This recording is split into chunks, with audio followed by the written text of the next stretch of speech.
So it's no secret, I've been really enjoying motorcycles again lately. They've got an engine that goes brr and wheels that go vroom, just like cars, so basically the same thing, right? Wrong.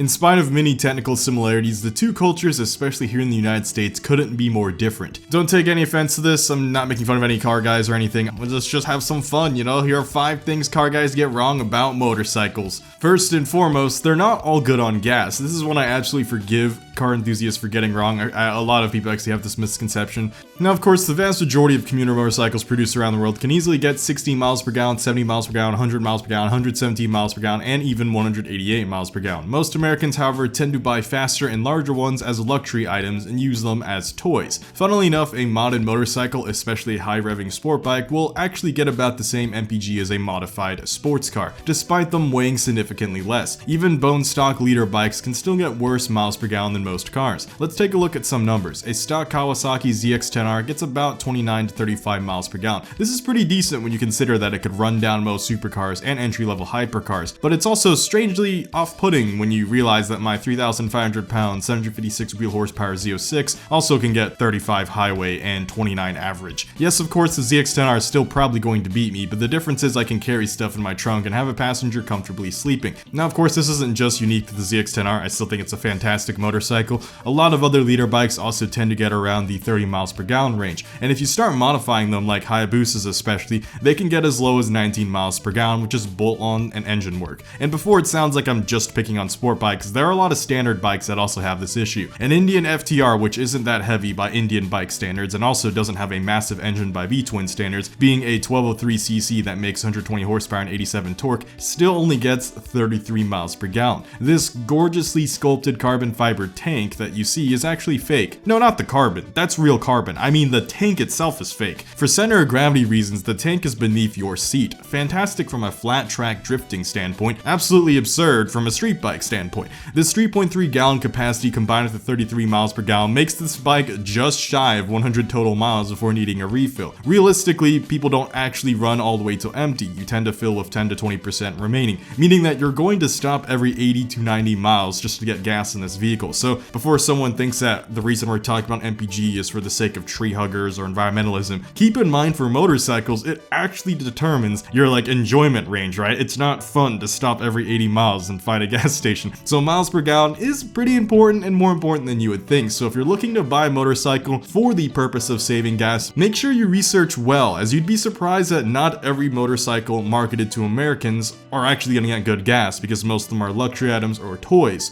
The second thing a lot of car enthusiasts don't know about motorcycles is that they're all manuals. Well, mostly. Anyways, over 97% of motorcycles produced are manual transmission, a completely flipped statistic to the 97% of automatic cars that are produced in the United States. This means that if you want to get into motorcycle riding, you have to know how a manual transmission works. If you have driven a manual car, surprisingly, not as much translates as you would think. I've had long life manual car driving friends who still stall manual motorcycles over and over in their first month. The clutch is controlled by your hand and the gears are controlled by your foot, instead of vice versa like in a manual car. And how you select those gears is not at all how you select gears in a car. AKA, this is my way of telling beginners that you shouldn't let not having driven a manual car stop you from riding a motorcycle. It's not a requirement since it doesn't really help that much anyways. Instead, I'd recommend beginners to just go to an MSF course. These are government/state funded programs where they provide you a motorcycle and they teach you everything about how to operate. I'm absolutely serious about this. These courses also give you a license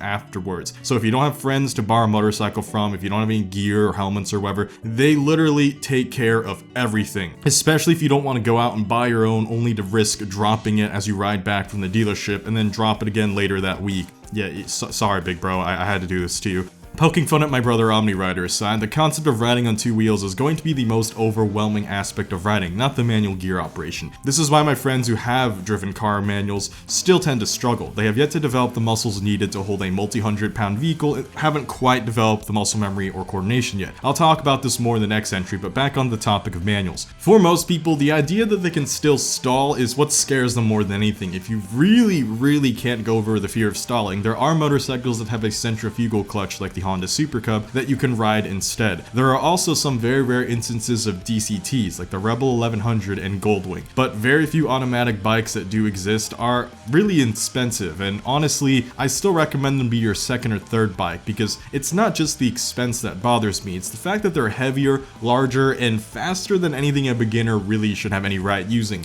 So again, let me repeat this, you should not just go out and buy an automatic motorcycle that's way out of your capability just because you're scared of manuals. Yes, that goes with electric motorcycles too. You shouldn't be buying a 3-second anything as your starter bike, alright? You can't fix stupid, but y'all viewers of mine, I know you guys are smart. I mean, you're watching me right now and you're subscribed to me too. Only geniuses would do that. But seriously, if you aren't subscribed, please subscribe. It helps me a lot if you love automotive content. Make sure to like this video. It helps me out a ton. Moving on though, the third thing I'd like to talk about is that motorcycles actually are not better at cornering. A lot of video games like Grand Theft Auto or Midnight Club make it seem like motorcycles can just zip every corner in a heartbeat. Heck, even in real life, again, especially in the United States where people just use them as toys, you've probably seen sport bikes speeding and weaving through traffic, giving you the perception that they're really kings of turning. To be fair, the lightweight of a motorcycle does allow them to change directions quicker, but this is heavily dependent on rider skill, so not everyone's gonna be able to do this. Now, the main reason people think bikes turn better is because of what they see on public roads. Public roads were designed as arteries of commerce, where most pedestrians, cyclists, trams, and wagons would commune and navigate through a city.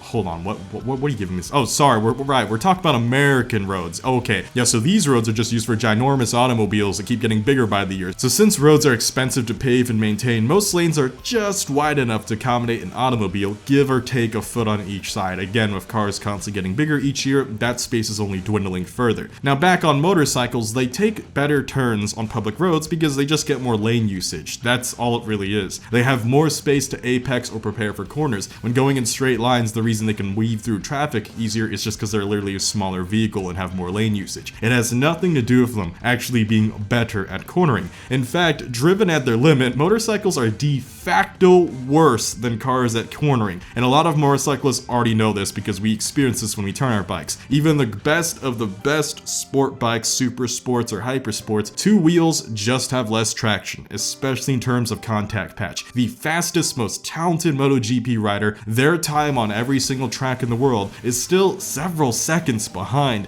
the fastest car in the world's time on the same track. Google any article or any record about this topic and read about it yourself if you don't believe me. Again, this isn't me crapping on motorcycles. I love both cars and motorcycles. I think most motorcycles know I'm not crapping on them. This is more so me opening up car enthusiasts' eyes that we aren't like Grand Theft Auto levels of cornering. You gotta put in work to get these things to turn. Cars, because of their wider track, more contact patch, and 4 separate tires, just have faster lap times, and they have much higher cornering speeds. And here's the thing I wanted to talk about that I mentioned a little earlier. The fourth thing is that motorcycles actually are exercising. A lot, in fact. Speaking of muscles, aside from skill, riding a motorcycle also requires a lot of physical labor. While most celebrities and athletes dismiss car racing as a sport because they say things like the car does all the work, there's still a decent argument that could be made that they might have some point. Of course, I'll still think of racing as a sport. Now, of course, driving a car on average only burns a mere 90 to 120 calories an hour. You're barely burning any more calories than sitting because, let's be real, that's basically what you're doing, you're sitting. There are a few outliers in certain race scenarios where some racers may clock 300 or 500 calories burned an hour, but those are exceptions, not the rule. The vast majority of drivers are not race car drivers, thus they barely burn any more calories than sitting. So the same thing must hold true with motorcycles too, right? After all, you're sitting and the engine is doing all the work too,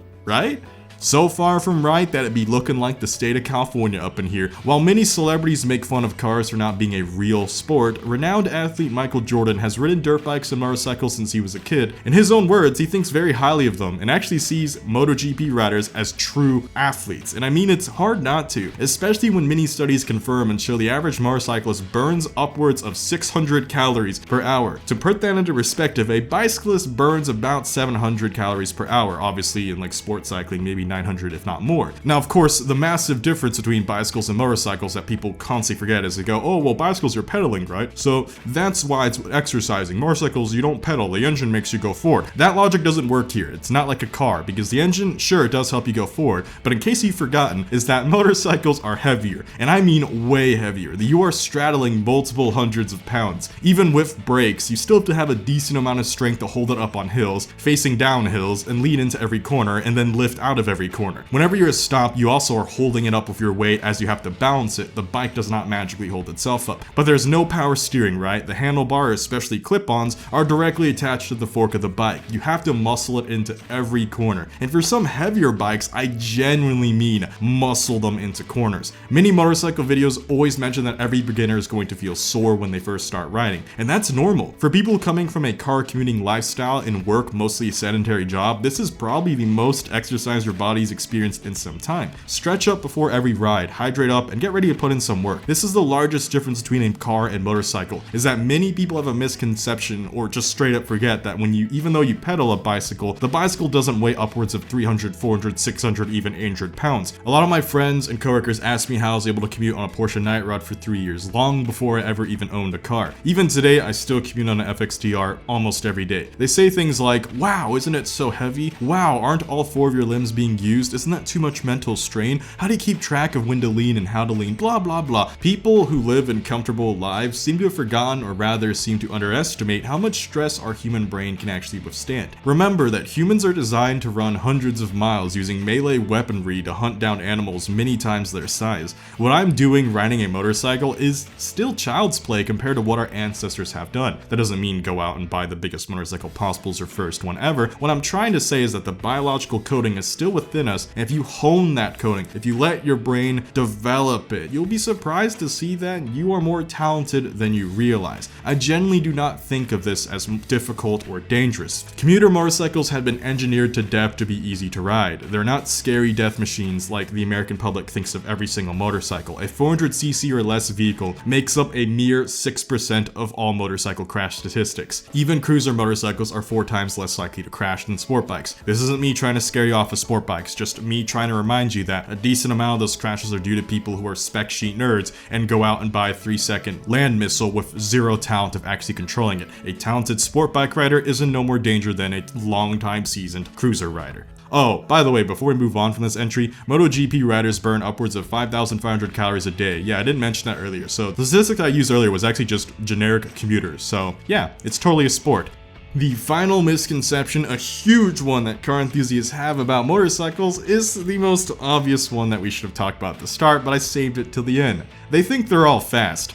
So, as you probably can tell by this point in the video, not every motorcycle is going to blow the doors off a Lamborghini, wheelie at the slightest twitch of throttle, or throw you off whenever you stomp its brakes. A Grom 125 making sewing machine noises getting 135 miles per gallon is not trying to race you just because it's painted yellow. Some of y'all Ultimate drivers need to chill, like god dang, leave these poor Grom boys alone. They're just trying to commute.